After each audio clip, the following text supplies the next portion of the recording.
नमस्कार दोस्तों, मैं आज हूँ वाराणसी में और हमारे साथ आज हैं जेडीयू के नेत्री और समाज सेवी शालिनी सिंह पटेल जी।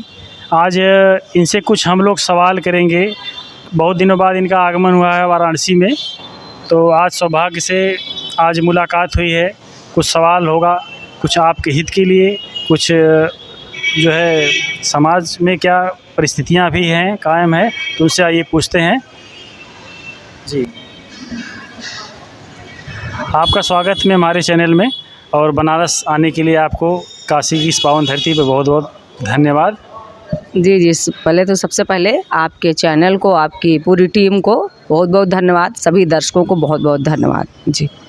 मैम, मैं जानना चाहूँगा इससे कि आप जो क्रांतिकारी महिला की छवि आपकी रही है अभी तक, तो आप राजनीति में आप ज़्यादा सक्रियता आपकी रहती है कि समाज सेवा के रूप में सक्रियता रहती है? किस रूप में ऐसे हम इसे जानना चाहते हैं, इसमें क्या मतलब उभर कर हमारे सामने क्या आ रहा है? देखिए, हमारी राजनीति तो देखिए सक्रियता वो अलग बात है। देखिए, समाज सेवा से ही राजनीति होती है। तो देखिए, अगर हम हर जगह राजनीति का ठप्पा लगा करके समाज सेवा नहीं कर सकते, कहीं ना कहीं पार्टियों का बाउंडेशन आ जाएगा कि आप ये ना बोलिए, वो ना बोलिए। तो देखिए, पार्टी में तो मैं हूँ, जेडीयू में, सबको पता है। लेकिन जो मेरा मूल उद्देश्य है समाज सेवा का है। जो लोगों के साथ अन्याय होता है, चाहे वो महिला हो, चाहे किसान हो, चाहे ओबीसी के लोग हों, चाहे एसटी के लोग हों, चाहे एससी के लोग हों, हमारा उद्देश्य है कि सोए हुए जो हमारे लोग हैं उनको जगाना। सांसद विधायक बनना मेरा उद्देश्य नहीं है। सांसद विधायक तो लोग जो हैं घर में बैठे भी बन जाते हैं। आजकल का तो राजनीति का ये ज़माना है कि पैसा फेंको, तमाशा देखो। लेकिन हमें पैसा नहीं फेंकना है, ना हमें तमाशा देखना है। हमें लोगों को जागरूक करना है। लोगों की लड़ाई धरातल पर जा करके जिस तरह मैं आज भी लड़ रही हूँ, आगे मेरी जनता मुझे कुछ भी बना देगी, लेकिन मैं जनता के लिए हमेशा लड़ती रहूँगी, चाहे जिस पार्टी में रहूँ, चाहे जहाँ भी रहूँ देश के किसी भी कोने पर। लेकिन मैं जनता की लड़ाई मेरी जारी रहेगी। देखिए, पत्रकारों के बहुत सारे मामले हैं, जैसे फतेहपुर में हत्या हुई, हमीरपुर में घटनाएं हुई।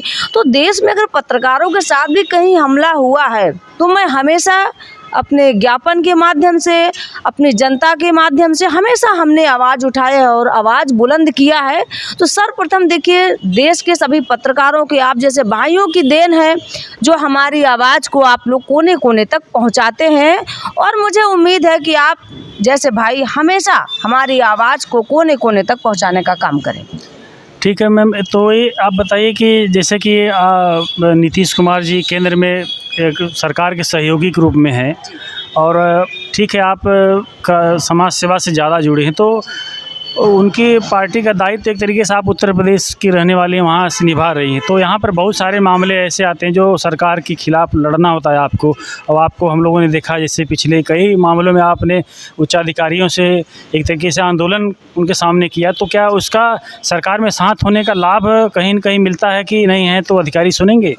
देखिए, सरकार में रहने का लाभ मुझे लेना भी नहीं है, मैं आपको बता दूं। क्योंकि देखिए, हमारी जनता, हमारे शोषित वंचित समाज, किसान, युवा, महिला हमारे साथ हैं। तो देखिए, सरकार, मैंने बोला किसी की भी रहे, लेकिन अगर हमारे जनता के साथ अत्याचार होगा, हमारी जनता की सुनवाई नहीं होगी, तो हम हमेशा जनता के लिए, अधिकारी हो, चाहे सांसद हो, चाहे विधायक हो, चाहे मंत्री हो, चाहे प्रधानमंत्री हो, हम बिल्कुल अपनी आवाज़ को बुलंद करेंगे। और गठबंधन में है, इसका मतलब ये नहीं है कि हम भाजपा की गुलामी करेंगे।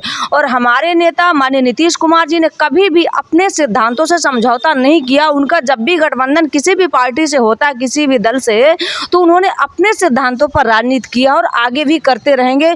देखिए, जैसे ही सरकार बनी, शपथ नहीं लिया, इसके पहले भी हमारे जो है नेता माननीय केसी त्यागी जी ने भी कहा कि सरकार को जो है अग्निवीर पर विचार करना चाहिए और जाति आधारित जनगणना पर भी विचार करना चाहिए। और भाजपा के साथ रहते हुए माननीय नीतीश कुमार जी ने जाति आधारित जनगणना का जो मुद्दा था, उन्होंने सदन में पास करवा लिया था जी। ठीक है मैम, इसी तरीके के एक मामला इस समय जो है बहुत चर्चित मामला है 69,000 शिक्षक भर्ती को लेकर के। तो इस मामले में जो है सहयोगी पार्टी अपना दल की अनुप्रिया पटेल जी ने काफ़ी बात को रखा है लेकिन जहाँ तक लगता है कि उनकी बातों को सरकार बहुत गंभीरता से नहीं ले रही है। कुछ मुद्दों पर तो ली थी, लेकिन बस विचार करके छोड़ दी। तो जैसे आप भी सहयोगी हैं, तो मैं एज ए शालिनी पटेल जी से जानना चाहूँगा कि आपके जो आरक्षण पर कुठाराघात हुआ है समाज के, चाहे पिछड़ी जात के हो चाहे दलित जात के हो, तो उसमें आप क्या कहना चाहेगी? सरकार से कैसे न्याय, क्योंकि ये मामला सुप्रीम कोर्ट पहुंच चुका है और सरकार चाहे होती तो इस भर्ती को समाप्त कर सकती थी और आज भी कर सकती है, वो मामले को हल कर सकती है। लेकिन कहीं न कहीं पिछड़े दलितों का हक मार दिया गया है और इस कैसे न्याय दिया जाएगा, तो इस संदर्भ में क्या कहना है आपको? देखिए, पिछड़ों दलितों का जो हक मारा गया है, सरकार से पहले जो ओबीसी SC ST के सांसद विधायक मंत्री जो सरकार में शामिल है वो लोग मार रहे हैं। क्योंकि उन लोगों ने, चाहे वो अनुप्रिया पटेल जी हों, चाहे आशीष पटेल जी हों, चाहे राजभर जी हों, चाहे निषाद जी हों, संजय निषाद जी, जो भी सहयोगी दल हैं, उन्होंने कभी भी ये मुद्दा सदन में नहीं उठाया है। अनुप्रिया पटेल जी का मैं हमेशा वक्तव्य देखती हूँ, उन्होंने अपने निजी कार्यक्रम में उठाया है। तो देखिए, जब तक हम सदन में सरकार को नहीं घेरेंगे, हम नहीं करेंगे कि हम सरकार की बुराई करें, लेकिन सवाल तो करिए कि हमारे 85% का हक कौन मार रहा है और क्यों मारा जा रहा है। वहीं देखिए, मैं जब भी 69,000 शिक्षक अभ्यर्थियों ने मुझे जब भी पुकारा होगा, मैं हमेशा उनके साथ खड़ी थी और कई बार मैं इको गार्डन पर भी गई हूँ उनसे मिलने। और हमेशा जब भी उनको लगेगा वो ज़रूरत है, ना भी उनको ज़रूरत होगी, तो भी मैं उनके साथ खड़ी रहूँगी और जाऊँगी। और मुझे लगता है कि सरकार को ऐसा नहीं करना चाहिए। सरकार ओबीसी SC ST का जो वोट लेती है उस समय कहती है कि हम जो है पिछड़ों के हितैषी हैं, दलितों के हितैषी हैं, मुस्लिमों के हितैषी हैं। लेकिन अगर आप हितैषी हैं तो फिर हमारे अधिकारों का हनन क्यों कर रहे हैं आप सरकार में बैठे? और इन्होंने सुप्रीम कोर्ट, क्योंकि जब हाई कोर्ट ने आदेश दिया कि तुरंत उनको नियुक्ति पद दे दिया जाए, लेकिन इन्होंने समय जानबूझ करके लगाया है कि हाई कोर्ट लोग चले जाएं और पिछड़ों दलितों का हनन होता रहे। तो देखिए, मैं तो कहती हूँ कि सबसे पहले जो 69,000 शिक्षक अभ्यर्थी हैं, कुछ लोग गुणगान गा रहे हैं कि अनुप्रिया ने आवाज़ उठाया, जो है संजय जी ने आवाज़ उठाया, कभी नहीं उठाया। और सबसे पहले हमें जो हमारे 85% के जो नेता हैं, जो है सांसद विधायक मंत्री, सबसे पहले हमें इनका बायकॉट करना चाहिए, इनके खिलाफ हमें आंदोलन करना चाहिए। क्योंकि जब तक हम अपने बीच में बैठे विभीषण को नहीं पहचानेंगे तब तक हमको न्याय कैसे मिलेगा? मान लीजिए, बताइए, हमारे समाज का नेता है, बस उसका जिंदाबाद का नारा लगा रहे। जिंदाबाद का नारा मत लगाइए, मैं तो सबसे कह रही हूँ, सबसे पहले सवाल करिए कि जो हमने आपको वोट दिया था, आपने उस वोट को किया क्या?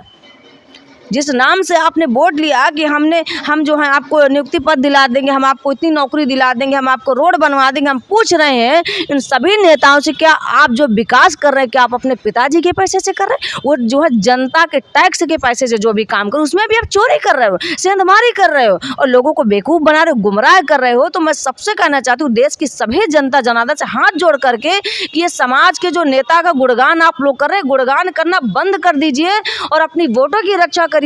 और इन जो है अधिकारियों से भी, सांसद विधायकों से, मंत्रियों से सवाल करिए कि जो आपने वोट लिया है, हमारे वोट का जो सौदा कर लिया है, क्यों किया? और हमारे वोट का इस्तेमाल जो आपने गलत किया है वोट लेकर के, वो क्यों कर रहे हो? और इनका बायकॉट करिए, अपने अधिकारों की लड़ाई लड़िए, सड़क में उतरिए, अधिकारियों से सवाल करिए। क्योंकि जो भी अधिकारी बैठे हैं वो हमारे नौकर है, राजा नहीं है। राजा देश की और जिले की जो है जनता होती है, क्योंकि ये राजतंत्र नहीं है, ये लोकतंत्र है। लोकतंत्र की रक्षा करना सभी देशवासियों का अधिकार है। लोकतंत्र अगर रहेगा तो हमें जीवित है, लोकतंत्र नहीं है तो मरे हुए के समान है।